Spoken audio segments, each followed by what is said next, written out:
Kakak, saya mau ajak kita membuka Alkitab kita dari Mazmur 30 ayat 2 sampai 8. Kita baca bergantian ya. Ayat 2 atau ayat genap akan dibacakan oleh teman-teman wanita dan ayat ganjilnya akan dibacakan oleh rekan-rekan pria. Mazmur 30 ayat 2 sampai 8. Sudah ketemu semuanya ya? Berarti kita mulai dari rekan-rekan wanita ayat 2, 1, 2, 3. Aku akan memuji Engkau ya Tuhan, sebab Engkau telah menarik aku ke atas dan tidak memberi musuh-musuhku bersukacita atas aku. Rekan-rekan pria boleh unmute? Tuhan Allahku, kepadamu aku berteriak minta tolong, dan Engkau telah menyembuhkan aku. Tuhan, Engkau mengangkat aku dari dunia orang mati, Engkau menghidupkan aku di antara mereka yang turun ke liang kubur. Nyanyikanlah mazmur bagi Tuhan, hai orang-orang yang dikasihinya, dan persembahkanlah syukur kepada namanya yang kudus. Sebab sesaat saja ia murka, tetapi seumur hidup ia murah hati. Sepanjang malam ada tangisan, menjelang pagi terdengar sorak-sorai. Dalam kesenanganku aku berkata, aku takkan goyah untuk selamanya.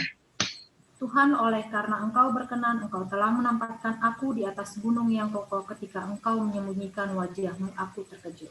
Baik abang kakak, sebelum kita mendengarkan firman Tuhan, kita mau siapkan hati kita lebih lagi, kita mau datang ke hadapan Tuhan, kita sembah Dia, Allah yang hidup, Allah yang berkarya dalam kehidupan kita. Kita menyembah Dia, mengucap syukur, dan kita juga mau menyampaikan, mau meminta pengampunan dosa kepada Tuhan. Mari kita siapkan hati kita lebih lagi dengan menaikkan pujian dengan apa akan ku balas.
sembah Dia dengan suara yang terdengar.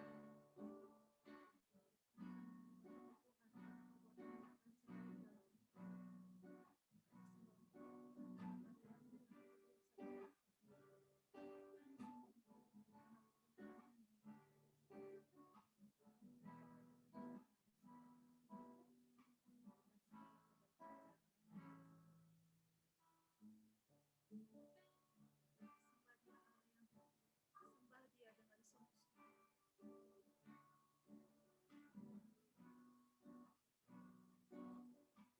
Kita serahkan hati kita kepada Tuhan pada saat ini.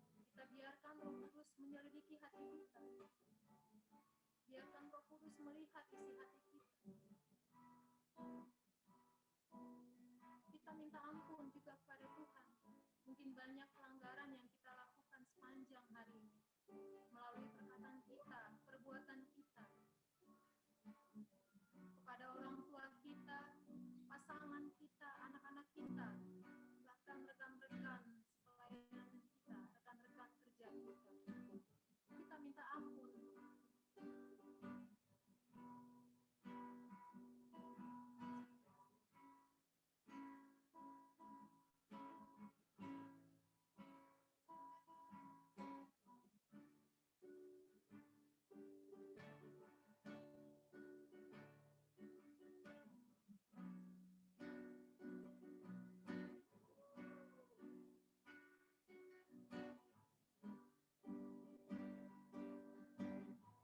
Mari kita katakan dengan apakah kita balas.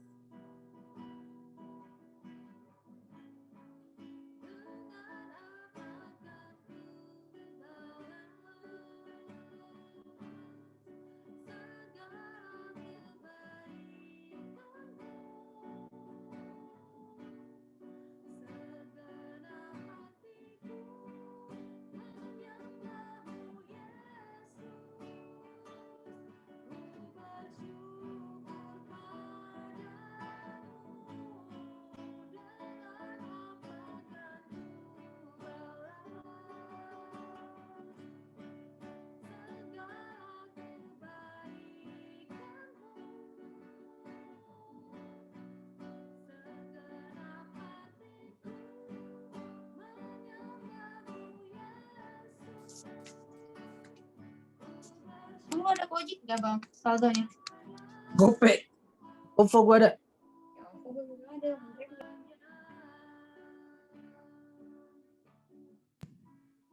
Tuhan, benar Tuhan, kami tidak sanggup untuk membalas kebaikan Tuhan dalam kehidupan kami, Tuhan. Kami tidak mempunyai apa-apa untuk membalas segala perbuatan Tuhan dalam hidup kami, Tuhan. Begitu banyak hal yang Tuhan sudah limpahkan dalam kehidupan kami, Tuhan. Ampuni kami, Tuhan, ketika kami tidak tahu mengucap syukur untuk setiap rahmat-Mu dalam kehidupan kami, Tuhan. Ampuni kami, Tuhan, untuk tidak pernah mengucap syukur, Tuhan. Ampuni kami, ya Allah. Kami mengucap syukur, Tuhan, untuk setiap kasih setia Tuhan dalam kehidupan kami. Engkau selalu memberikan pengampunan kepada kami, Tuhan. Malam hari ini, Tuhan, biarlah kami disiapkan oleh Roh Kudus untuk mendengarkan firman Tuhan yang akan disampaikan oleh Bang Fadil, Tuhan. Tuhan kiranya mengurapi hamba-Mu ini, Tuhan, sehingga apapun yang disampaikan oleh hamba-Mu ini benar-benar menjadi berkat buat kami semua, Tuhan. Lingkupi kami, Tuhan, dengan Roh Kudus-Mu, Tuhan. Kami serahkan, Tuhan, pemberitaan firman Tuhan pada malam hari ini hanya ke dalam tangan pengasihan Tuhan. Di dalam nama anak-Mu Yesus Kristus kami berdoa dan mengucap syukur. Haleluya. Amin. Silakan kepada Bang Fadli.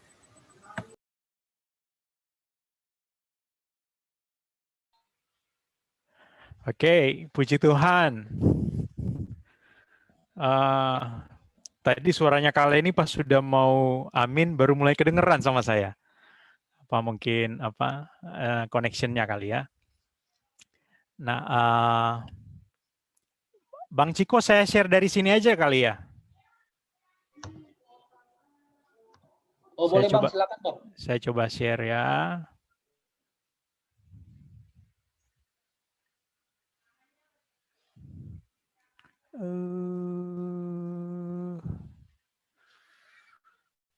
Wait, itu ada di sebentar ya, saya mesti buka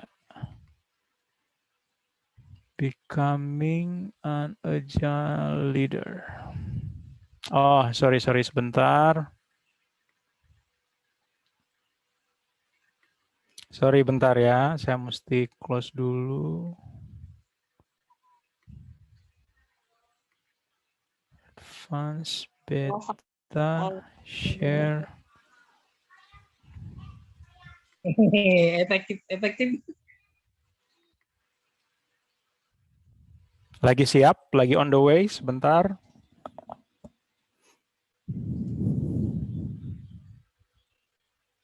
Oke, sudah bisa kelihatan? Sudah Bang, sudah Bang. Saya kelihatan juga kan ya? Kelihatan Bang. Oke. Saya kemarin nyobain metode kayak gini waktu acara gereja dan ternyata sudah bisa. Oke ya. Puji Tuhan, terima kasih ya abang kakak semuanya. Bang Ciko, Bang Parasian, Bang Mangasa, dan juga abang kakak semua yang sudah kasih kesempatan untuk bisa sharing. Jadi waktu kemarin itu dikasih tentang menjadi pemimpin yang fleksibel. Saya suka dengan dengan judulnya, tapi saya pikir sekarang itu menjadi pemimpin yang agile. Saya coba cari-cari apa ya agile bahasa Indonesianya ya. Itu bisa lincah, bisa cepat, tapi setelah itu saya cek, oh mungkin tangkas lebih pas gitu. Jadi menjadi seorang pemimpin yang tangkas gitu. Nah, kenapa saya ambil kata agile ini memang baru mulai terkenal sekitar mungkin 3-4 tahun terakhir lah.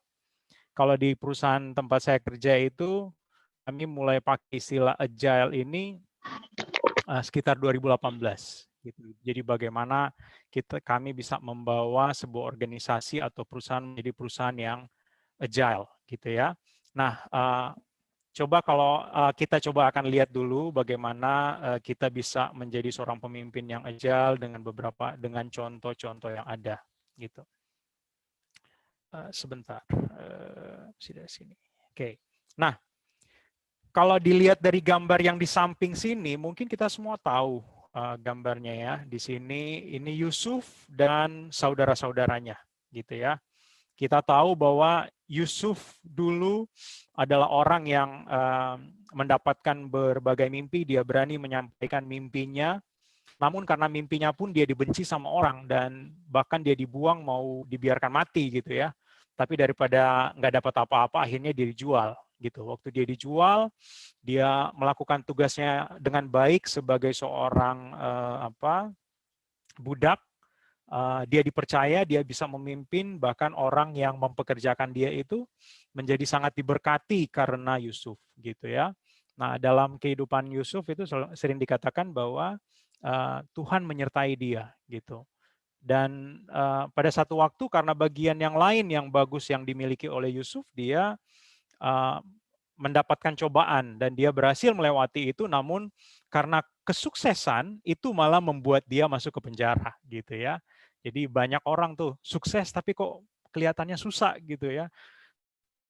Nah, kita bisa lihat nih, Yusuf orang yang berhasil dalam pekerjaannya, dia sukses melawan godaan yang ada di sekelilingnya, malah dia masuk penjara gitu ya. Terus setelah itu pas dia di penjara, dia dipercaya oleh penjaga penjara. Dia bisa melakukan bagiannya sebagai seorang tahanan dengan baik. Bahkan tidak hanya oleh penjaga penjara, orang-orang yang di sana pun percaya sama Yusuf sampai mereka mau menceritakan mimpi-mimpi mereka kepada Yusuf gitu. Dan akhirnya oleh anugerah Tuhan dia bisa menceritakan makna dari mimpi-mimpi mereka, dan itu terjadi gitu. Setelah sekian lama orang yang dibantunya ini akhirnya dia mengingat tentang Yusuf, dan akhirnya Yusuf mendapatkan kesempatan untuk bisa bertemu dengan pemimpin tertinggi di Mesir, dan karena anugerah Tuhan dia menjadi seorang pemimpin, orang nomor 2 di sana, orang yang sangat berpengaruh di negara atau di kerajaan yang dia tidak berasal dari situ, gitu ya. Dan satu waktu dia punya kesempatan untuk kalau orang bilang membalaskan dendam gitu ya, dia tidak melakukan itu, tapi dia malah mengasihi mereka. Dia mengatakan bahwa saya akan take care of you and your family gitu ya. Jadi dia akan mengurusi kalian dan keluarga kalian. Kalian nggak usah takut gitu ya. Nah, ini satu orang yang menurut saya luar biasa, dan kisah kehidupannya itu sering menjadi contoh dalam kehidupan saya dan juga bagi kami keluarga gitu. Nah, ada satu ayat dari kisahnya Yusuf ini di Kejadian 50 ayat 20 yang saya taruh di layar ini. As for you, you meant evil against me, but God meant it for good, to bring it about that many people should be kept alive as they are today. Jadi Yusuf mengatakan bahwa mungkin saja kalian memang mempunyai niat yang jahat ke saya gitu, tapi Allah membuatnya menjadi satu hal yang bagus gitu ya. Dan tujuannya yaitu memberikan untuk menyelamatkan banyak orang gitu. Nah, kalau kita belajar dari pengalaman Yusuf ini, saya melihat bahwa menjadi seorang yang agile, ataupun kita bilang agility, nanti saya akan sampaikan mengenai agility, itu benar-benar tergambar dalam kehidupannya Yusuf gitu. Dia bisa dia berani menyampaikan sesuatu, dia orang yang konsisten, dia bisa dipercaya dengan apa yang dia kerjakan, terus dia bisa menyesuaikan di tempat di mana saja gitu. Apakah dia berada di rumah yang sangat disayang oleh orang tuanya sampai kakak-kakaknya cemburu, tapi dia juga bisa menyesuaikan waktu dia berada di rumah Potifar, jadi budak, berada di berada di penjara, dan dia juga bisa menyesuaikan waktu dia berada di kerajaan gitu. Dia berhasil menjalankan tugasnya, dia tidak menjadi sombong, dan dia menunjukkan bahwa apa yang semua terjadi dalam kehidupannya itu merupakan rancangan Tuhan untuk mendatangkan kebaikan gitu. Nah, agility seperti yang ditunjukkan oleh Yusuf ini ataupun ketangkasan yang dimiliki oleh Yusuf ini akan mewarnai cara dia memimpin dan akan mewarnai tim ataupun orang-orang yang dia layani gitu. Sehingga dimanapun dia berada, dia bisa terus menjadi berkat, dia bisa terus menjadi contoh, dan dia bisa memberikan dampak yang luar biasa. Nah, coba kita lihat untuk yang berikut. Nah, ini sebelum saya berbicara lebih lanjut mengenai agile leader, saya mau supaya teman-teman juga bisa memahami mengenai agility gitu ya. Kalau kita lihat definition-nya, agility is the ability to both create and respond to change. Jadi agility ini memang berhubungan dengan perubahan in order to profit in a turbulent business environment. Kalau kita bicara bisnis, itu bicara soal urusan. Kalau kita anything that we do, apapun yang kita kerjakan gitu, kita bisa bilang bisnis gitu ya. Nah, agility ini adalah kemampuan, is the ability to balance flexibility and stability gitu ya. Nah, kalau kita lihat contohlah kita bicara stability. Ini stability ini bicara soal disiplin kita gitu. Misalnya saya bangun pagi, setiap jam 6 saya bangun atau jam 5 saya bangun, dan tanpa harus dibangunkan orang lain, itu saya stable. Saya disiplin dengan waktunya gitu ya. Kalau seperti kita lihat di grup, terus terang saya agak jarang buka grup, termasuk grup Bekapak gitu ya. Tapi saya buka di grup, saya lihat Bang Mangasa setiap hari kalau nggak salah ngirim tentang renungan gitu ya.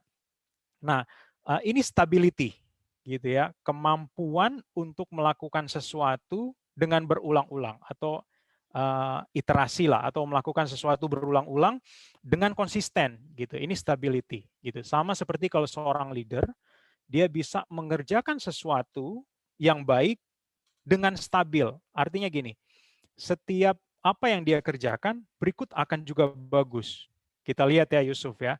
Dia saya yakin di rumahnya bagus, di tempat Potifarnya bagus, di penjara dia bagus, di kerajaan pun dia bagus. Gitu. Ini stability. Gitu ya. Nah, Kita melayani, contohnya melayani di BKPAK, teman-teman melayani di BKPAK atau tempat kita bekerja, kita bagus di sana, gitu.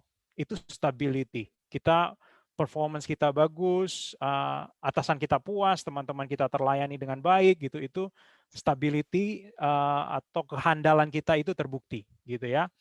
Tapi apakah kalau kita dipindah di organisasi yang lain oleh Tuhan, ataupun misalnya Tuhan memindahkan kita di tempat kerja yang lain, kita bisa seperti itu atau enggak? Bisa tetap perform, memiliki kinerja yang baik atau enggak? Itu kita bilang dengan flexibility. Flexibility ini di mana kita bisa masuk menyesuaikan dan performance kita bisa tetap setidaknya sama dengan sebelumnya, gitu. Kalau kita berada di satu culture, misalnya kayak kita di Jakarta ini ya, saya orang Manado, dulu di kerjaan yang dulu saya dengan saudara-saudara, teman-teman kerja saya datang dari Medan, gitu ya. Baru setelah itu saya pindah ke tempat kerja yang lain, umumnya datang dari Jawa Tengah, gitu. Nah, setelah itu saya pindah lagi di perusahaan yang lain, mereka datang dari kelompoknya umumnya datang dari Jawa Timur, gitu ya. Dan terakhir saya pindah di perusahaan yang sekarang ini yang berlokasi di Jawa Barat, umumnya campuran orang Jawa Timur dan Jawa Barat, gitu. Nah, ini saya berusaha tuh untuk bisa menyesuaikan diri dengan culture yang ada tanpa harus saya merubah stability saya. Saya merubah kemampuan saya untuk tetap memberikan kinerja terbaik untuk setiap apa yang saya kerjakan, gitu. Nah, flexibility sama stability kalau digabung itu menjadi agility. Flexibility dan stability yang tadi kita gabung itu menjadi agility. Nah, kelebihannya kalau dua dijadikan satu, itu akan menghasilkan yang kita sebut dengan speed, kecepatan. Kalau dulu saya misalnya mengerjakan pekerjaan itu saya perlu 2 hari, gitu. Tapi karena saya sudah sering menggabungkan antara kinerja performance terbaik saya dan juga fleksibilitas saya untuk mengcapture berbagai idea, nah itu membuat saya mengerjakan sesuatu dengan lebih cepat. Jadi agility itu ada flexibility, ada stability, ada speed, gitu. Nah ini satu hal yang perlu untuk kita lihat. Makanya sekarang banyak sekali istilah agile organization atau agile team, agile leader, agile individual itu sering sekali dipakai karena kondisi sekarang baik itu di kondisi bisnis atau organisasi apapun gitu termasuk kita dalam pelayanan Kristiani, kita perlu yang namanya agility. Gitu. Karena kondisi di luar, kebutuhan customer gitu, itu berubah dengan sangat cepat. Ataupun culture orang bisa dengan cepat berubah sehingga kita harus mampu untuk bisa juga sangat cepat beradaptasi dengan kinerja yang makin baik gitu ya. Nah, coba kita lihatlah sebentar mengenai apa itu agility. What is agility look like? Kalau dilihat di gambar pertama ya, ini gambar seekor anjing, dia lagi mengikut ada kayak semacam trek perlombaan. Mereka lompat, mereka jalan di atas jembatan dan sebagainya gitu ya. Mereka bisa melakukan aksi-aksi yang mungkin bisa dilakukan oleh anjing lain tapi mereka sangat terlatih. Mereka tahu harus melakukan apa. Itu bisa diperintah dan sebagainya. Nah, mereka agility-nya sangat tinggi. Yang anjing-anjing yang seperti itu yang memang betul-betul dilatih gitu ya dan tubuh mereka memang benar-benar dipersiapkan, nutrisi mereka betul-betul dijaga sehingga mereka bisa menjalankan tugas seperti yang digambar yaitu mengikuti trek yang sudah disiapkan gitu ya. Nah, kalau kita bicara mengenai manusia gitu ya, kalau digambar di tengah saya yakin bahwa abang kakak semuanya tahu gitu ya, dia pemain sepak bola kalau nggak salah 6 kali kayak jadi best player gitu ya, pemain terbaik dunia dengan dengan gaji per minggu kayaknya gaji per minggu berapa ya sekitar 7 berapa miliar gitu ya. Jadi mungkin seharinya bisa 1 miliar kali dapatnya. seorang yang memang luar biasa gitu ya, sangat agile, dia bisa bermain secara individual sangat bagus gitu, sering menjadi top scorer untuk mencetak gol, tapi secara tim pun dia menjadi kapten yang bagus karena dia menjadi banyak kali mengoper bola untuk digolkan oleh orang lain gitu. Jadi individualnya bagus, team player juga menjadi anggota tim dia juga sangat bagus gitu. Agility gitu ya. Ada banyak agile orang-orang yang memiliki agility yang sangat tinggi gitu ya. Tidak hanya di sepak bola tapi dalam banyak hal yang lain. Nah, kalau kita lihat gambar yang ketiga, ini drone. Teman-teman tahu, dalam banyak hal, drone ini sudah digunakan tidak hanya sekedar untuk mainan, gitu, tapi untuk pengiriman barang, untuk memonitor perkembangan di satu wilayah, bahkan menjadi pengganti pesawat, gitu ya. Terus sekarang juga lagi dikembangkan kendaraan yang bisa terbang dengan metodologi yang ada di drone ini gitu ya. Bahkan saya tadi lihat satu video di mana SpaceX itu dia berhasil mengirimkan pesawat ulang-alik ke ruang angkasa dan pesawat ulang-aliknya bisa mundur parkir lagi gitu, sama seperti di film Star Wars gitu ya. Nah, ini contoh-contoh agility gitu ya. Mereka bisa menyesuaikan sesuai dengan kondisi yang ada dan itu bahkan masih bisa lagi dikembangkan lebih lanjut gitu. Nah, kalau kita bicara soal agility di dalam tim misalnya, saya itu ikut kepanitiaan, gimana saya supaya bisa agile gitu ya, gimana supaya tim saya bisa agile. Saya berada di satu organisasi di BKPAK, gimana BKPAK supaya bisa agile gitu, bisa beradaptasi dengan lingkungan, tetap stable dengan keyakinan yang dimiliki, dengan karakter Kristen yang dimiliki, tetap bisa fleksibel beradaptasi dengan lingkungan, dan kalau mengeksekusi sebuah program bisa melakukan dengan cepat gitu. Nah, tim atau organisasi yang seperti ini, mereka membutuhkan atau harus memiliki pemimpin yang agile, pemimpin yang tangkas. Ketutupan tulisannya ya. Sini deh. Nah, agile, they all need an agile leader, gitu ya. Nah, sekarang apa itu agile leader gitu? Coba kita lihat. Kalau bisa lihat ya, saya waktu lihat gambar ini saya suka banget ini yang sebelah kiri ini.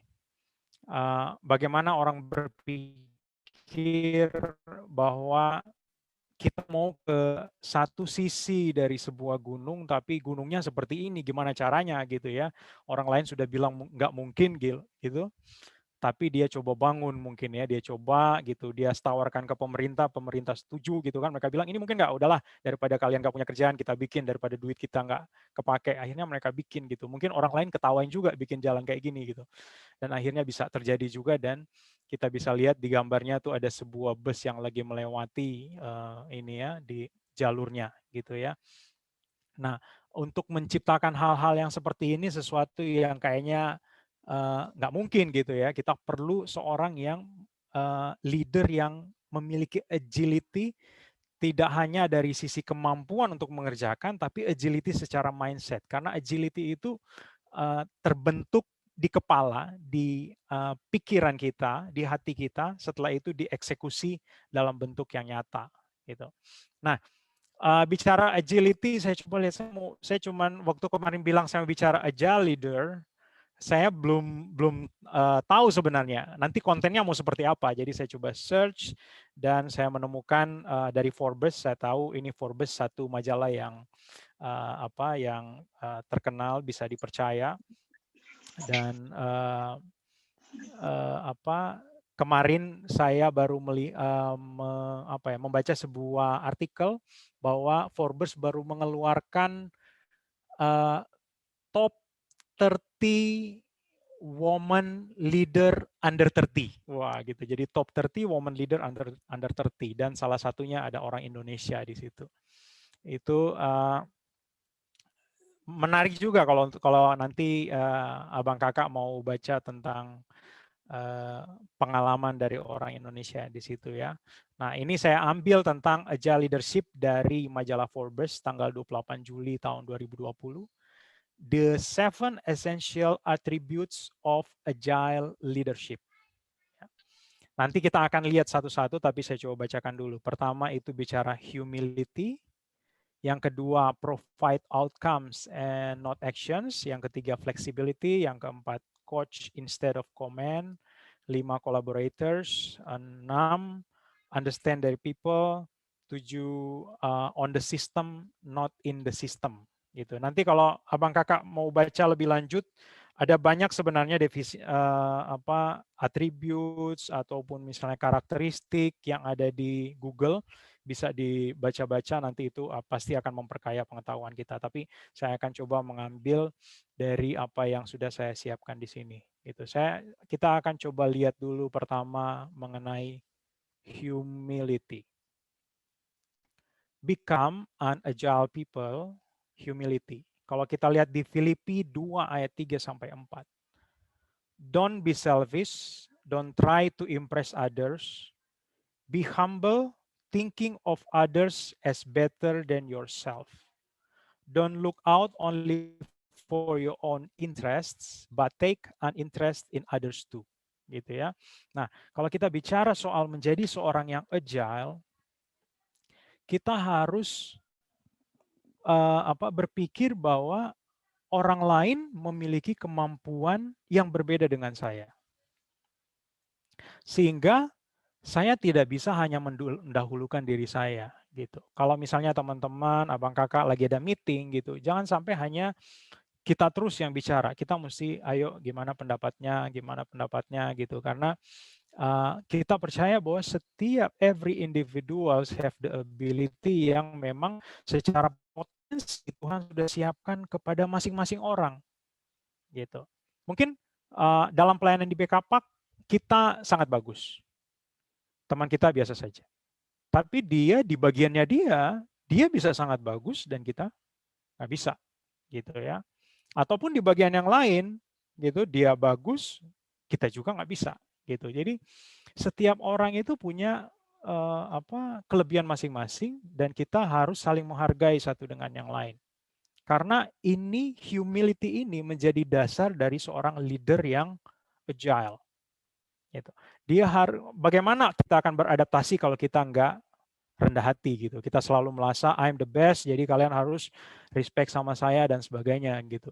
Kemarin saya sebuah cerita ya agak lucu dikit lah sama anak-anak.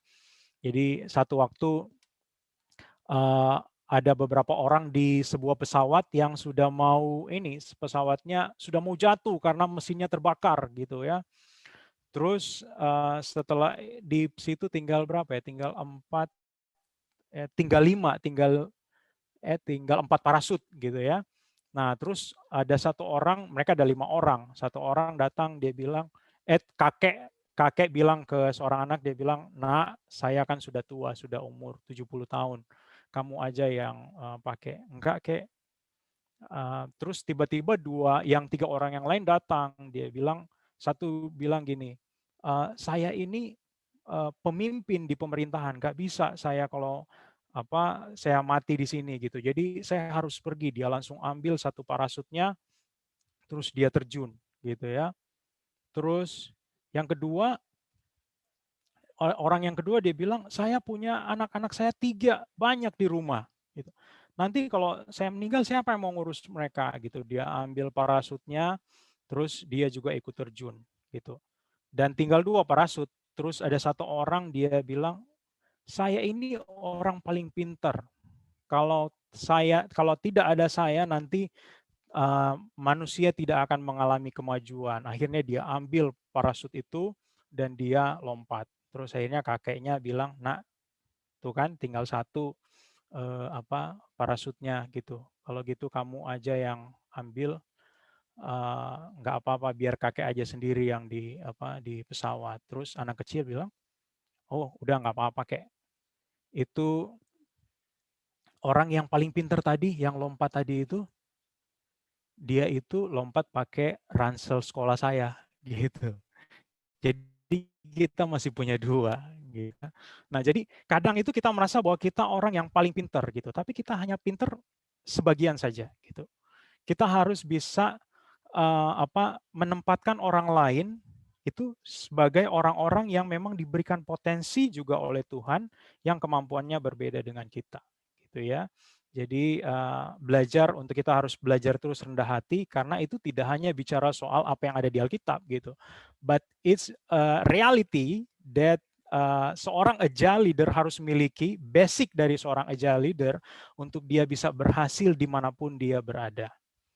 Nah, kalau kita lihat yang kedua, saya mesti agak cepat ini karena ada 7 soalnya. Yang kedua, seorang agile leader itu provide outcomes and not actions. Gitu ya. Coba kalau kita lihat di Yohanes 5 ayat 24. Whoever hears my word and believes him who sent me, he has eternal life. Gitu ya. Nah, ini Tuhan Yesus menyampaikan satu hasil gitu ya. Yang mendengarkan, percaya akan mendapatkan hidup yang kekal, gitu. Tuhan nggak bilang, ya kalian harus mendengarkan caranya seperti ini loh, begini loh, gitu.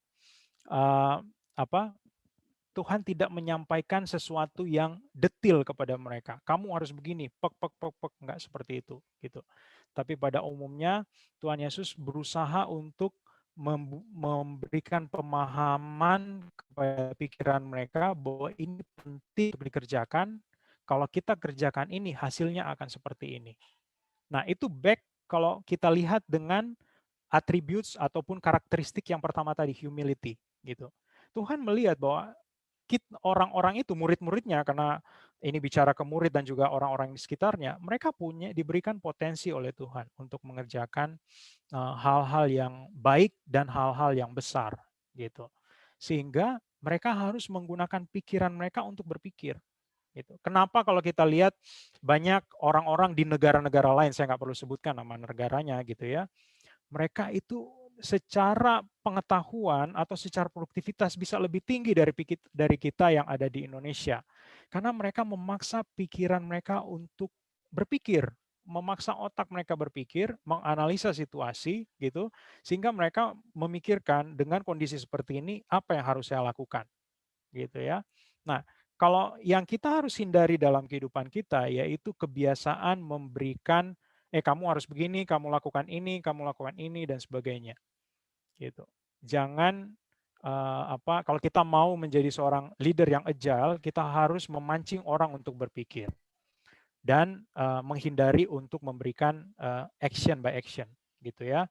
Kecuali kita berada dalam situasi yang sangat mendesak, baru kita akan melakukan action by action seperti itu. Jadi kita harus belajar. Nah, kalau untuk provide outcomes, berarti kita harus belajar atau menguasai konteks itu lebih baik daripada orang lain. Karena kita bisa men-challenge mereka kalau kita mengetahui gambaran keseluruhan dari apa yang mau dikerjakan. Yang ketiga, flexibility. Roma 12 ayat 12 dikatakan, do not be conformed to this world, but be transformed by the renewal of your mind, that by testing you may discern what is the will of God and what is good and acceptable and perfect. Gitu ya. Nah, dibilang begini, do not be conformed to this world. Waktu kita bicara jangan menjadi sama dengan dunia ini, kenapa? Karena dunia ini penuh dengan standarisasi. Gitu. Semua orang itu, pikiran manusia itu kan terbatas, gitu ya. Kita tahu bahwa rumus matematika kalau misalnya 2 tambah 2 sama dengan 4, gitu ya. Kalau kita tambahkan A dengan B akan jadi AB, gitu. Kita dari SD, SMP, SMA, bahkan kuliah, kehidupan kita penuh dengan rumus, penuh dengan formula, gitu ya. Sehingga kita selalu berpikir bahwa kalau inputnya seperti ini, outputnya akan seperti ini, gitu ya. Bisa seperti itu, Tapi kita jangan menutup potensi atau kebesaran Tuhan yang bisa mengatakan bahwa kalau inputnya A tambah B, hasilnya bisa bervariasi. Gitu. Karena Tuhan itu bisa mengerjakan sesuatu berbeda dengan pengetahuan manusia. Kita lihat aja lah waktu Tuhan menciptakan langit dan bumi gitu. Kalau kita kan mau buat sebuah gedung gitu, sebuah rumah, pertama saya harus hitung budget saya berapa, dengan budget yang ada ini, rumah yang ada seperti ya saya mau rumah yang begini, kalau begitu dengan budget yang ada saya bisa buat 2 lantai atau 1 lantai dan sebagainya gitu ya. Kita mengerjakan sesuatu based on the budget atau resource yang kita punya gitu. Tapi kalau kita bicara Tuhan, Tuhan itu sangat besar. Waktu Tuhan menciptakan alam semesta ini hanya dengan ngomong gitu. Jadilah terang, pleng, terbentuk matahari, terbentuk bintang-bintang, galaksi, tata surya, dan sebagainya gitu. Jadi Tuhan nggak perlu ngecek, saya punya budget berapa untuk bikin ini, gitu ya, nggak perlu ngecek, gitu ya. Nah, waktu kita bicara flexibility, gitu, kita harus percaya bahwa potensi manusia saat ini semuanya belum tergali, gitu. Mungkin kalau orang-orang mengatakan bahwa apa yang potensi dari manusia itu yang terpakai itu baru 10%, saya juga nggak tahu apakah 10% gitu ya. Ya mungkin cuma 5% juga gitu. Karena kalau kita lihat cara kita menggunakan barang, contohnya kalau abang kakak punya handphone gitu ya, mungkin handphone kita ini yang kita pakai mungkin cuma 10% dari semua fungsi yang dimiliki oleh handphone kita. Gitu. Kebanyakan mungkin dipakai untuk WA, untuk telepon, untuk Facebook, ataupun yang lain. Padahal ada banyak sekali fungsi yang ada di handphone kita yang kita tidak gunakan, gitu ya. Nah, begitu juga dengan kapasitas kita sebagai manusia ciptaan Allah yang sempurna, itu kita benar-benar ciptaan yang luar biasa yang bisa melakukan banyak hal di luar dari semua kemampuan manusia yang ditunjukkan pada saat ini gitu. Nah, sehingga kita harus fleksibel dalam menerima segala sesuatu secara otomatis. Jangan lupa stability. Stability itu memastikan kita bisa menyaring sesuai dengan firman Tuhan, gitu ya.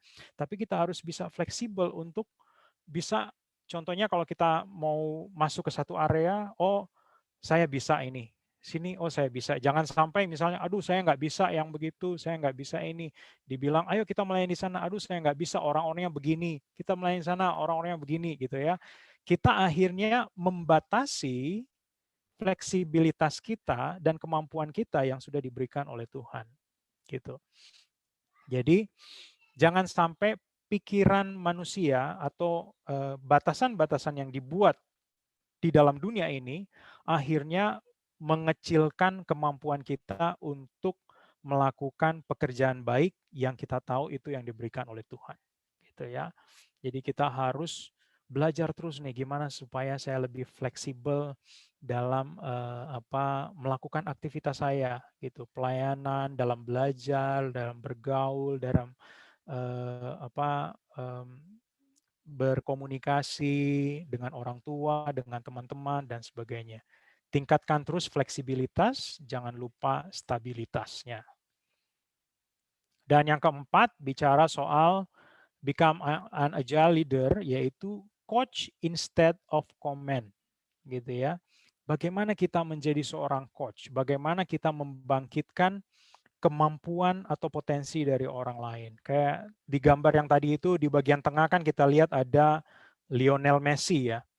Dia walaupun sudah berkali-kali menjadi best player in the world, dia tetap perlu coach. Gitu. Perlu coach, perlu ada orang yang membantu dia untuk membangkitkan potensi yang lain yang dia miliki supaya dia bisa lebih berhasil dari sebelumnya, gitu ya. Nah, kalau kita lihat di Yohanes 6 ayat 5 sampai 10. Tapi kita hanya baca beberapa ayat awal aja.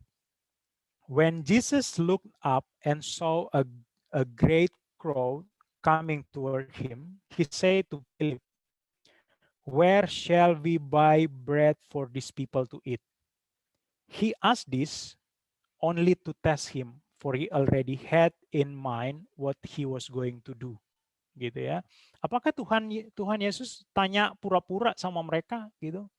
Tuhan Yesus bertanya karena Tuhan Yesus pengen ngelihat kedalaman pemikiran, kemampuan mereka berpikir gitu. Jadi kita harus bisa membantu orang lain untuk bisa menjadi lebih baik gitu ya. Dengan Tuhan Yesus bertanya seperti itu kan akhirnya Tuhan melihat, oh iya saya bisa bantu mereka, saya harus kasih mereka pemahaman dan sebagainya gitu. Coba kalau misalnya Tuhan langsung bilang, oke, cari ikan atau apa, ini uang, tiba-tiba muncul uangnya blek gitu, belanja di warung Padang atau di mana gitu ya. Wah, di sini nggak ada warung Padang, tiba-tiba mereka jalan terbentuk langsung warung Padang, blek gitu ya. Nah, Tuhan lebih melihat bagaimana untuk mendevelop murid-muridnya dengan cara memberikan pertanyaan. Jadi kalau misalnya abang kakak dalam satu tim dan leadernya bertanya, jadi gimana menurut abang? Jadi bang, bagusnya ini seperti apa? Jangan bilang, lah abang kan udah tahu, masa nanya terus gitu kan. Nah itu kita mesti lihat bahwa itu kemungkinan besar hikmat yang Tuhan berikan kepada abang kakak kita untuk membantu kita untuk terdevelop, untuk berkembang gitu ya. Itu memang sifat atau kemampuan untuk bisa meng-coach orang lain daripada sekedar memberi perintah gitu. Nah, saya lupa waktu lalu kayaknya di pertemuan kita yang sama, saya pernah memberitahukan juga untuk how becoming a coach dengan Grow Model. Nanti abang kakak kalau baca-baca di Google gitu, coba cek Grow Model. Di situ Grow itu goal, R-nya reality, O-nya itu option, dan W itu bicara will atau what's next gitu ya. Nah itu yang cukup dikenal dan sangat bagus satu waktu kalau ada kesempatan untuk belajar bagaimana mengembangkan ability kita sebagai seorang leader dengan membekali kita skill sebagai seorang coach. Yang kelima, becoming an agile leader itu collaborators as a devout. Gitu ya. Kita harus bisa mendukung atau menjadikan sebuah kolaborasi gitu. Mungkin abang kakak udah sering dengar gitu ada kolaborasi dari pemusik dari mana gitu ya. Bahkan waktu lalu kan ada satu konser di Indonesia yang berkolaborasi dengan pemusik musician yang ada di Amerika gitu ya. Itu konser live loh. Mereka bisa kolaborasi lewat internet gitu ya, bermain pada saat timing yang sama gitu. Saya nggak tahu caranya, tapi that's happen sekarang gitu ya. Nah, kalau kita lihat di Roma 12 ayat 4 sampai 8, for just as each of us has one body with many members, and these members do not all have the same function. So in Christ, we, though many, form one body, and each member belong to all the others. We have different gifts according to the grace given to each of us. If your gift is prophesying, then prophecy in accordance with your faith. If it is serving, then serve. If it is teaching, then teach. If it is to encourage, then give encouragement. If it is giving, then give generously. If it is to lead, do it diligently. And if it is to show mercy, do it cheerfully. Gitu ya.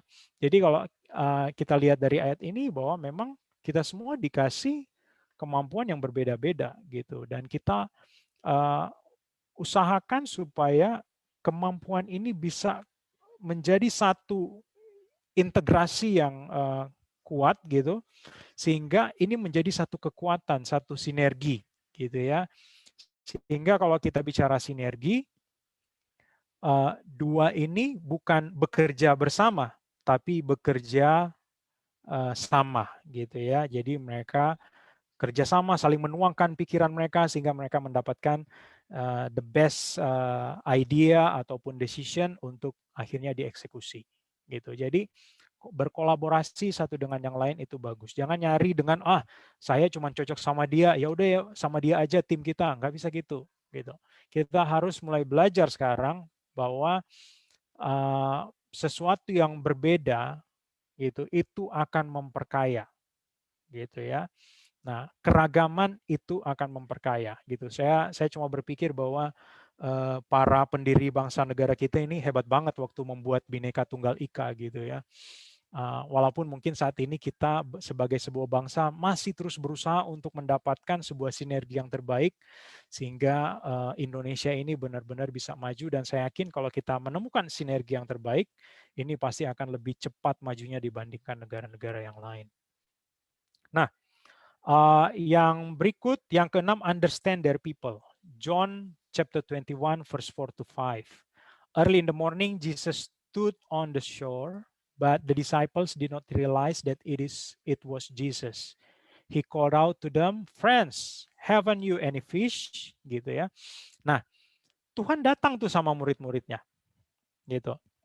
Tuhan mengerti kebutuhan mereka, gitu ya. Dan dia meluangkan waktunya kepada orang-orang yang dia kasihi, yang dia sedang develop, gitu ya.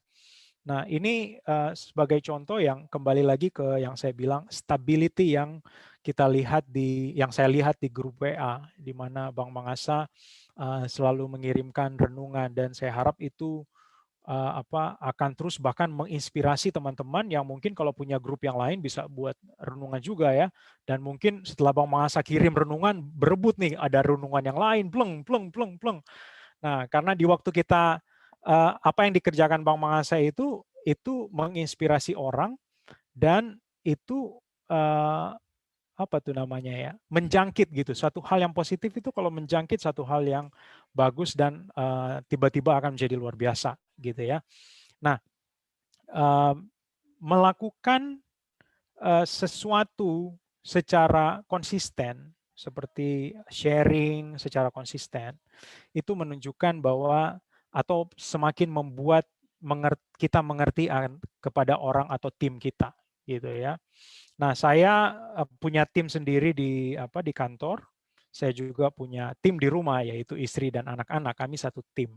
Dan saya belajar untuk bisa mengerti mereka gitu, karena saya bisa setiap malam pun bisa baca renungan sama mereka, tapi saya merasa ada banyak sekali hal yang saya tidak tahu tentang istri saya, tentang anak-anak saya gitu.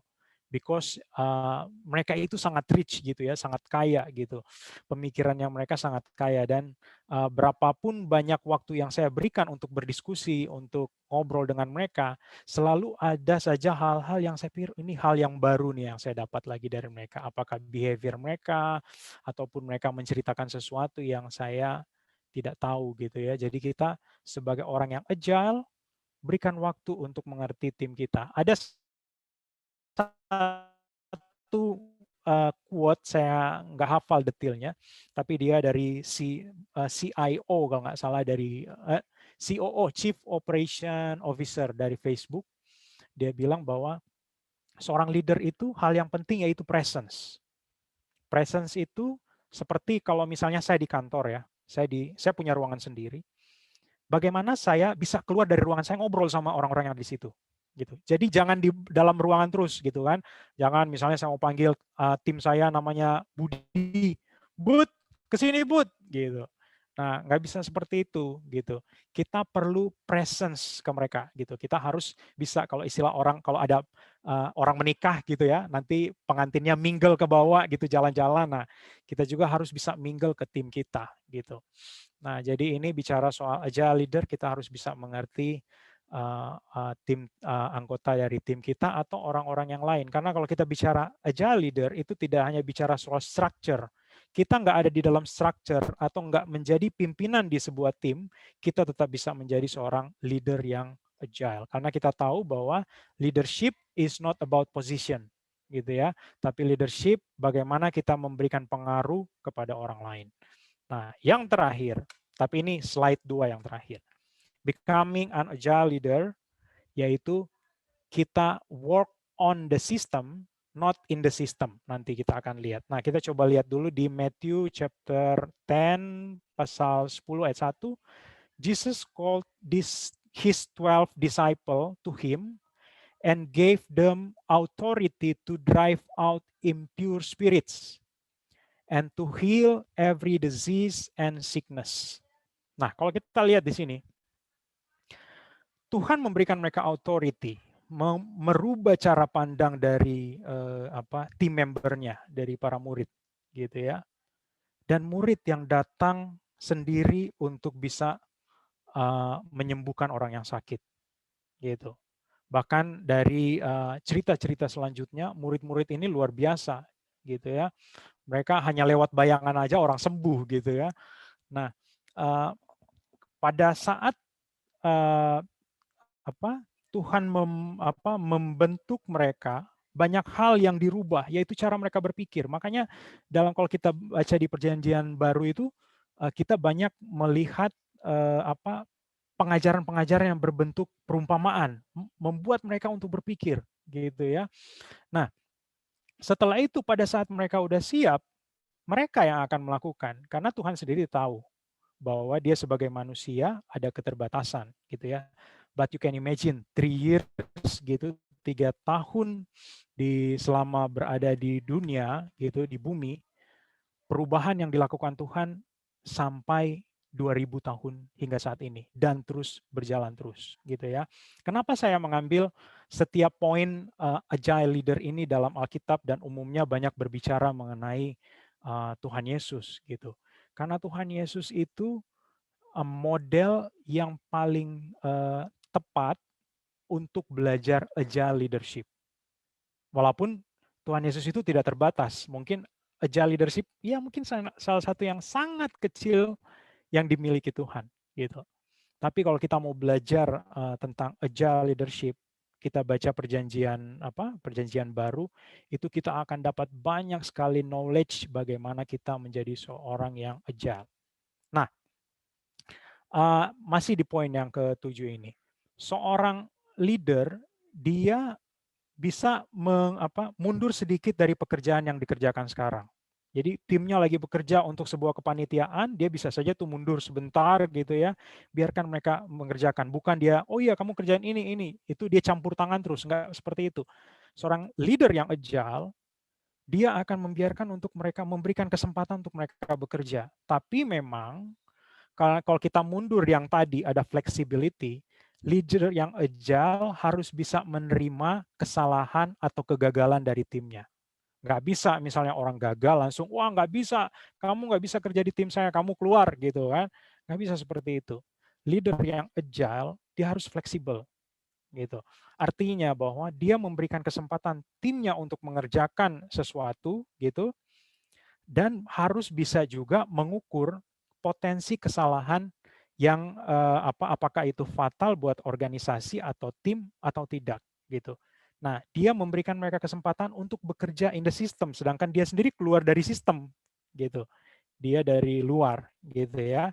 Kenapa dia di luar? Enggak cuma sekedar menjauh dari pelayanan ataupun dari tim, enggak. Leader ini keluar dari sistem supaya dia bisa mengambil waktu untuk berpikir what's next untuk mengadakan acara Natal 3 bulan gitu ya. Nah, ada satu aktivitas yang harus dikerjakan 1 minggu gitu. Nah, leader kadang harus bisa mundur sedikit biar tim yang mengerjakan supaya dia bisa mikirin tuh 2 minggu berikut kita mesti ngapain nih, persiapan 2 minggu berikut apa, 3 minggu berikutnya apa, apalagi untuk berikut gitu. Jadi leader yang agile itu tidak hanya berpikir what in the present, tapi dia juga harus berpikir apa yang ada di future. Karena dia hanya tidak bicara memikirkan step by step activities ke depan, enggak. Tapi dia harus memikirkan inovasi apa yang bisa saya lakukan supaya pelayanan ini lebih efektif, eksekusinya bisa lebih cepat, ataupun planning-planning yang sudah dikerjakan sebelumnya ini bisa lebih baik dari sebelumnya. Gitu. Jadi kalau kita bicara agile leader, dia harus bisa membuat plan, yes, gitu ya. Karena itu stability di awal, gitu ya. Tapi dia harus mampu melihat kalau plan ini belum dieksekusi dan saya harus merubah plan plan yang ada supaya lebih efektif dan lebih cepat, dia juga harus berani mengambil keputusan itu, gitu. Karena itu akan membantu result yang lebih cepat dan lebih efektif, gitu. Nah, bagian yang terakhir, akhirnya di Yesaya 40 ayat 31. But those who hope in the Lord will renew their strength. They will soar on wings like eagles. They will run and not grow weary. And they will walk and not be faint. Kenapa saya ambil untuk ayat yang ini? Karena mau kita bicara leadership yang seperti apa, atau manajerial yang seperti apa, atau individual yang seperti apa gitu ya. Mata kita harus selalu tertuju kepada Tuhan. Gitu. It's the stability yang harus selalu kita pegang, dan itu harus selalu stabil. Gitu. Karena buat orang-orang yang berharap kepada Tuhan, gitu, mereka akan selalu mendapatkan kekuatan. Gitu. Orang yang berhasil, gitu, di waktu dia tidak berharap kepada Tuhan, banyak orang yang hancur karena keberhasilannya.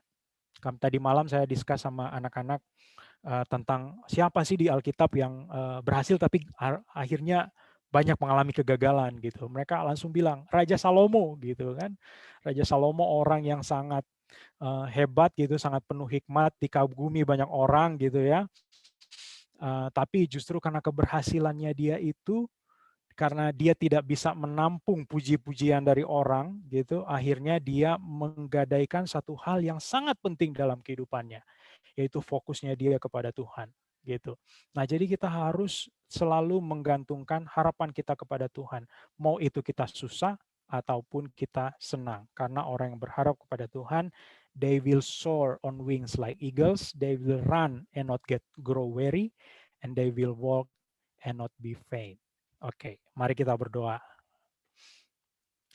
Terima kasih Tuhan untuk anugerah dan kasih dan kebaikan-Mu. Kami sungguh bersyukur untuk sharing firman Tuhan dan juga berbagai metodologi untuk kami bisa mengaplikasikan dalam kehidupan kami menjadi seorang pimpin yang lebih baik, ataupun belajar dengan konsep terbaru mengenai becoming an agile leader.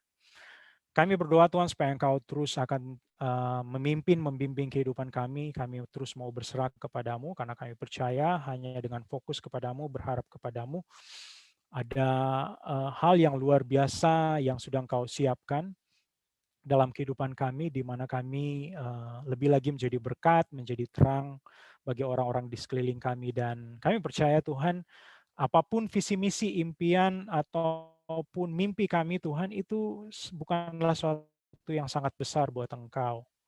Dan kami percaya di waktu kami fokus kepada-Mu Tuhan, Engkau bisa membawa kami bahkan melampaui apa yang pernah kami impikan. Seperti apa yang dialami oleh Yusuf, dia mengalami mimpi yang belum bisa dia gambarkan, tapi satu waktu setelah mungkin sekitar hampir 20 tahun, semuanya menjadi nyata dan kehidupannya dia bahkan menjadi berkat bagi banyak orang. Kami mau terus belajar untuk lebih dekat dengan Engkau dan terus minta pimpinan dan bimbingan-Mu, dan buat kami, Abang Kakak yang melayani di BKPAK, biar Engkau terus menguatkan komitmen kami untuk menjadi pemimpin di bangsa ini, karena kami tahu Tuhan, bangsa ini perlu pemimpin-pemimpin yang berkarakter Kristus.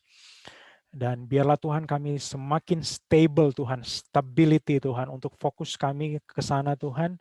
Dan biarlah kami semakin juga fleksibel Tuhan untuk bisa beradaptasi dengan lingkungan yang ada. Dan kami menjadi lebih cepat dalam mengeksekusi setiap aktivitas program kami yang kami percaya baik, menyenangkan Engkau dan jadi berkat bersama kami. Serahkan setiap apa yang sudah disampaikan, biar Engkau berkati dan Engkau sempurnakan. Dalam nama Tuhan Yesus, Tuhan dan Juru Selamat kami, dan percaya berkata, amin.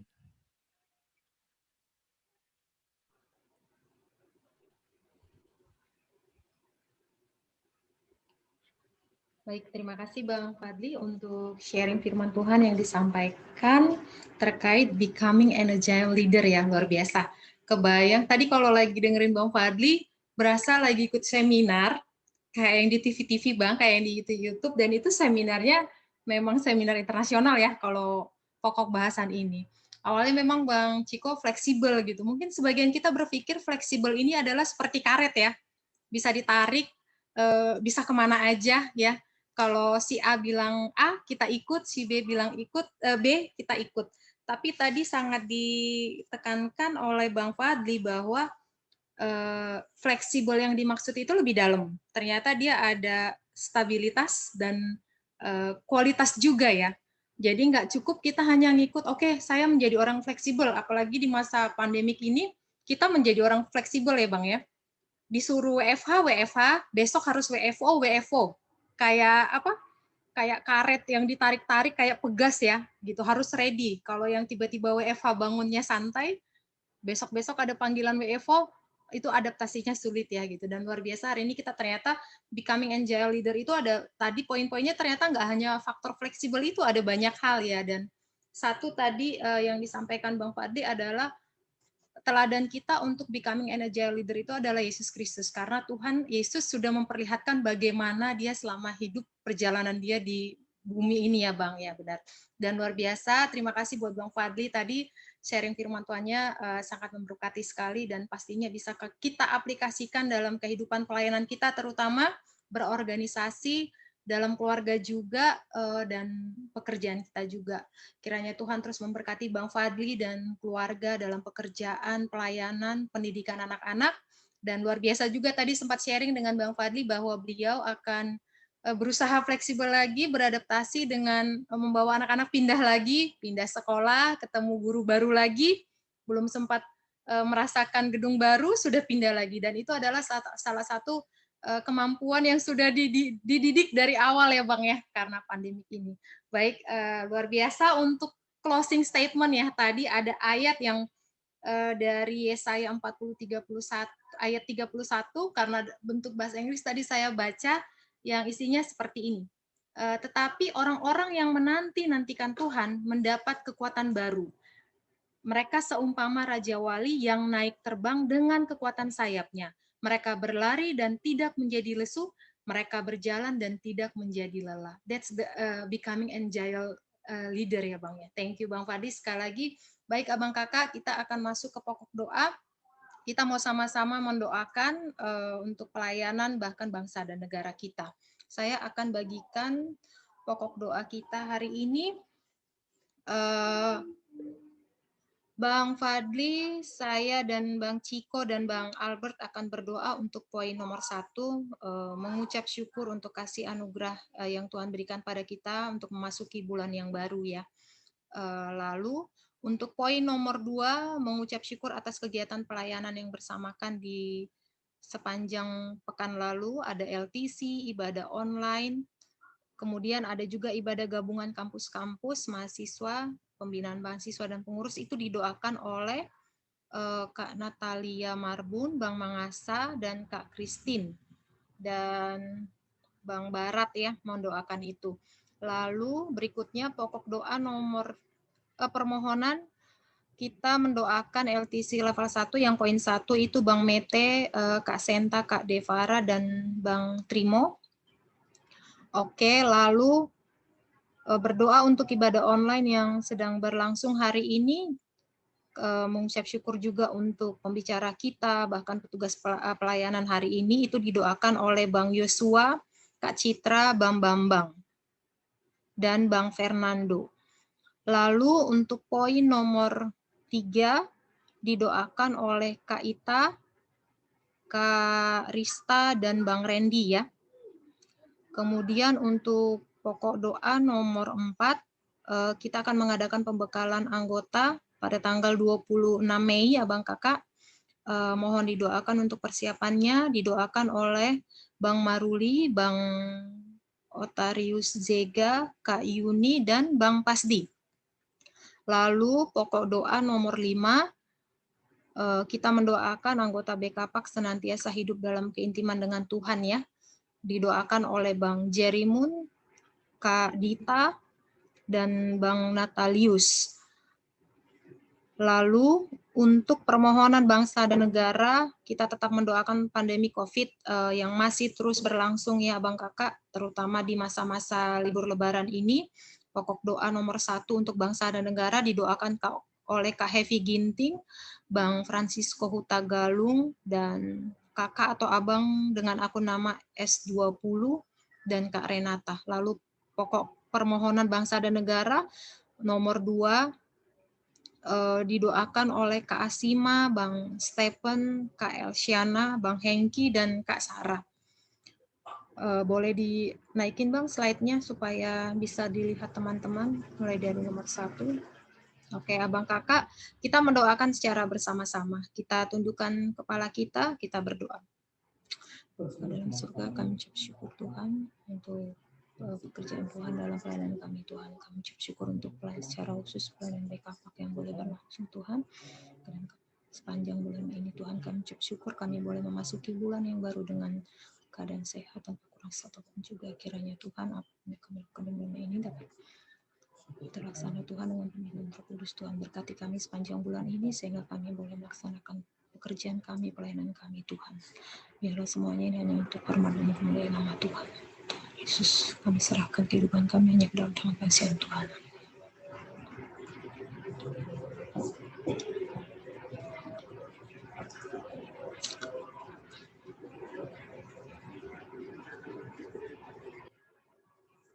Dalam nama Tuhan Yesus, amin.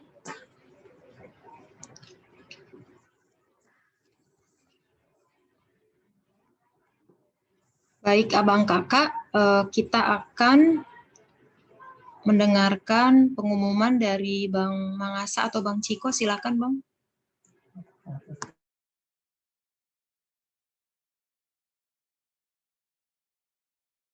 Untuk pengumuman, yang pertama terima kasih Bang Fadli, saya firman Tuhannya, saya awalnya hanya minta 1 jeruk sama Bang Fadli, ternyata dikasih 1 kebun sama Bang Fadli. Luar biasa, saya terberkati buat firman Tuhannya, kita belajar flexibility, tapi juga agile ya, agile, tadi sempat googling, kita menjadi pemimpin yang cerdas, yang tangkas, yang siap untuk memberikan yang terbaik buat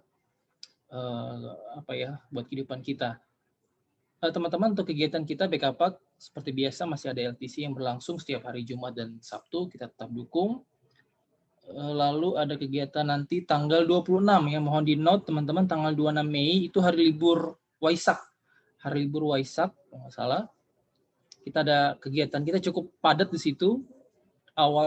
Diawali pagi dengan pembekalan anggota, ada pembinaan di situ, ada materi dan juga peneguhan pengurus DPC baru. Pengurus DPC baru nanti akan diteguhkan karena kita DPC per 3 tahun. Teman-teman, kita sebentar lagi akan munas loh, tahun 2023. Jadi sekitar 2 tahun lagi kita akan munas. Jadi teman-teman mohon mempersiapkan diri. Lalu nanti sorenya, tanggal 26 sorenya akan ada webinar politik, ya, webinar tentang politik. Jadi mohon teman-teman boleh mempersiapkan diri dan waktunya. Dari saya itu untuk kegiatan-kegiatan kita BKPAK dalam waktu dekat. Dan dari Bang Mangasa, boleh silakan Bang kalau ada pertambahan Bang. Ya, shalom buat semuanya. Sekali lagi juga saya menyampaikan terima kasih Bang Fadli. Ya, luar biasa, 1 kebun Abang berikan buat Bang Ciko, buat kami semua. 1 kebun ya, luar biasa. Baik, kawan-kawan, saya mau kali ini kasih hadiah lagi Kak, buat semua anggota BKPAK. Tapi tunjukin sekarang Abang Kakak, siapa yang menulis apa yang disampaikan Bang Fadli? Siapa yang menulis? Silakan tunjukin di foto, ya. Nah, kali ini kasih hadiah, kirimin Kak. Nah, ya, sekarang tunjukin kawan-kawan siapa yang nulis. Ya, nanti dikasih hadiah sama kalian nih, kirim. Bang Ciko ya, kirim ya. Nggak apa-apa kawan-kawan. Nah, kawan-kawan, ini bagus sekali.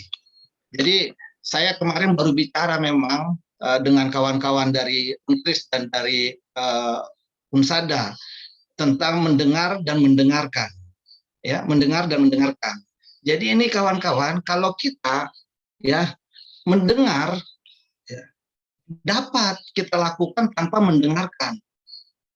Tapi mendengarkan nggak bisa kita lakukan tanpa mendengar. Arti ya? Karena apa kawan-kawan? Kalau mendengar bisa sambil lalu. Kawan-kawan bisa sambil chatting, tadi dengerin Bang Fadli khotbah, ya bisa sambil chatting, bisa sambil yang lain. Itu mendengar. Tapi kalau mendengarkan itu fokus kawan-kawan. Fokus, makanya harus ditulis gitu kawan-kawan. Jadi sayang sekali kalau kawan-kawan hanya mendengar, tidak mendengarkan. Ya, jadi sudah 2 kali nih kawan-kawan kita berturut-turut hal yang sangat bagus sekali kita lewat lewat ibadah ini. Ya, kemarin Pak Weli Pandensolang berbicara tentang karunia memimpin. Kalau kita mau memiliki karunia memimpin, maka kita harus melayani Tuhan. Harus melayani Tuhan. Tanpa melayani, kita tidak bisa tahu karunia apa yang Tuhan berikan. Ya, dan malam ini Bang Fadli menyampaikan hal yang sangat bagus sekali juga buat kita. Agile, tangkas. Pemimpin yang tangkas harus bisa memadukan 2 hal menjadi 1. Ya. Belajar kawan-kawan, saudara kerja, saudara harus pelayanan. Bagaimana bisa memadukan antara tugas pekerjaan dan pelayanan? Bahkan mungkin bisa 3, keluarga, ya keluarga. Nah, jadi abang kakak jadilah pemimpin-pemimpin yang agile, yang tangkas, ya. Terima kasih sekali lagi 7 poin yang Bang Fadli sampaikan untuk malam hari ini. Saya percaya semua kawan-kawan akan menjadi pemimpin yang berkarakter Kristus. Tadi sudah disampaikan Bang Ciko beberapa pengumuman ya kawan-kawan. Saya rasa itu sudah lengkap semuanya. Tadi disampaikan Bang Ciko. Itu saja kali ini. Terima kasih sekali lagi Bang Fadli. Terima kasih. Tuhan berkati semua kita. Baik, Bang Mangasa. Terima kasih tadi tambahan door prize-nya ya. Tadinya kita mau sharing-nya itu adalah di posting di IG ya. Nggak apa-apa teman-teman. Sekarang kan dunia digital ya. Hal yang kita dapatkan di ibadah online ini kan sangat baik sekali. Nggak ada salahnya kalau kita posting di story-nya teman-teman. Jangan lupa mention Bekapak, karena hal-hal positif ini perlu kita sebarkan, hal-hal baik ini kita perlu sebarkan di dunia maya, supaya mengimbangi hal-hal yang tidak baik ya. Dan juga supaya meninggalkan jejak di dunia media sosial kita. Gitu. Nanti oleh tim media akan di-highlight nih poin-poin yang teman-teman sudah sharingkan. Jangan lupa mention, follow dulu ya IG Bekapak di bekapak_id, lalu boleh mention kalau Bang Fadli nggak keberatan di IG-nya Bang Fadli, Fadli Merai ya, Fadli Merai, lalu sekaligus mau launching bahwa Bang Francisco Sihombing sudah punya IG, jangan lupa follow di Fran.Sisko17, boleh mention juga, karena beliau ini adminnya ibadah online perlu notice juga teman-teman yang aktif beribadah. Seperti minggu lalu sudah terpilih 2 pemenang yang share di posting di IG Story dan sudah kita kirimkan ya, yaitu Kak Shalom dan Kak Arista. Sudah kita kirimkan hadiahnya, ditunggu aja di rumah, duduk santai, ikut ibadah, tiba-tiba dapat hadiah. Dan hari ini tadi yang disampaikan Bang Mangasa, boleh kirim fotonya eksklusif, nanti dapat hadiah spesial launching 1 merchandise Bekapak ya, dan belum ada yang punya. Jadi abang kakak yang pertama sekali punya merchandise ini abang kakak ya. Jadi cepet-cepetan kirim fotonya, ditunggu sampai jam 9:15 ya fotonya, karena kalau lewat itu maybe kita take a note lagi ya. Maksudnya Bang Mangasa tadi adalah ketika Bang Fadli berbicara, kita take a note sama apa yang kita anggap penting ya itu. Ya, clear ya peraturan yang tadi, karena tadi banyak yang nunjuk-nunjukin buku, saya nggak yakin itu isinya apa. Atau ada agenda lain gitu. Jadi di foto, kayak saya misalnya gini, di foto sama catatannya sambil selfie, dikirim ya ke Bang Ciko. Nanti kita akan lihat si catatannya bener nggak gitu. Jangan-jangan cuma noret-noretan gitu kan. Oke Bang Kakak, kita akan menutup ibadah kita malam hari ini. Sekali lagi buat terima kasih buat abang kakak yang sudah tetap rajin mengikuti ibadah online, mau mengembangkan diri bersama-sama lewat ibadah kita. Jangan lupa dan jangan lelah untuk beribadah terus bersama-sama kita, karena ini adalah salah satu wadah untuk kita bertumbuh, saling mengembangkan, saling mengingatkan, dan mensupport satu sama lain lewat doa. Kita akan menutup ibadah kita akan menyanyikan pujian, dan nanti doa penutup akan ditutup oleh Bang Fadli. Kita nyanyikan pujian Terima Kasih Tuhan.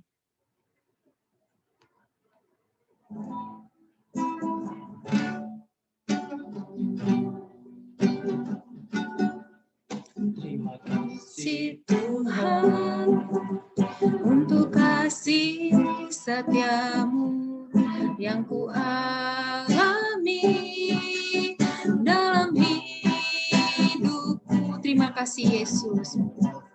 Yesus, untuk kebaikan-Mu sepanjang hidupku.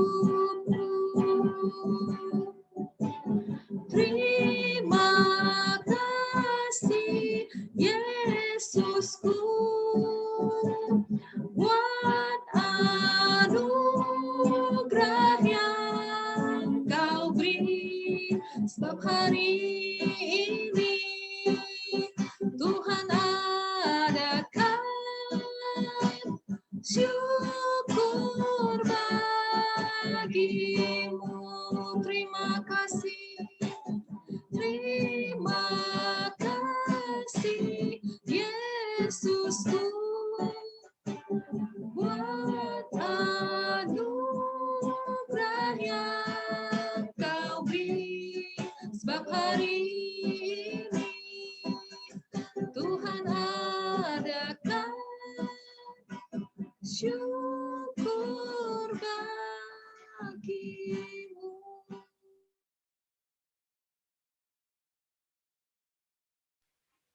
Oke, saya akan menutup dengan doa. Nanti Bang Asa bisa menutup dengan doa berkat ya.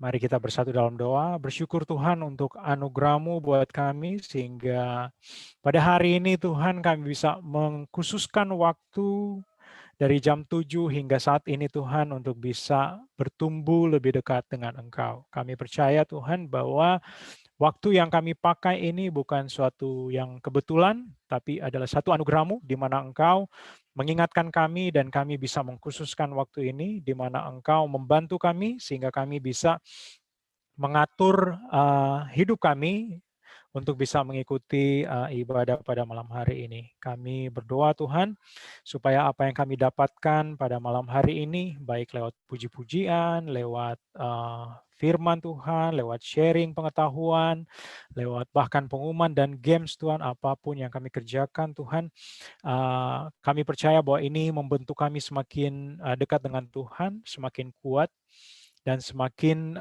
membantu kami untuk fokus hidup kami kepadamu. Terima kasih, biarlah Engkau berkati hidup kami selanjutnya, aktivitas kegiatan kami, sehingga apa yang kami kerjakan Tuhan sungguh menyenangkan Tuhan dan memberikan hasil yang menjadi berkat bagi banyak orang-orang di sekeliling kami, mereka yang kami layani, tempat kami bekerja, ataupun dimanapun kami berada, termasuk orang-orang yang berinteraksi dengan kami. Kami percaya Tuhan, mereka akan diberkati lewat kehadiran kami, lewat kehidupan kami. Terima kasih untuk anugerah-Mu, kami serahkan ibadah yang sudah kami kerjakan ini, biarlah Engkau berkati dan Kau sempurnakan dalam nama Tuhan Yesus.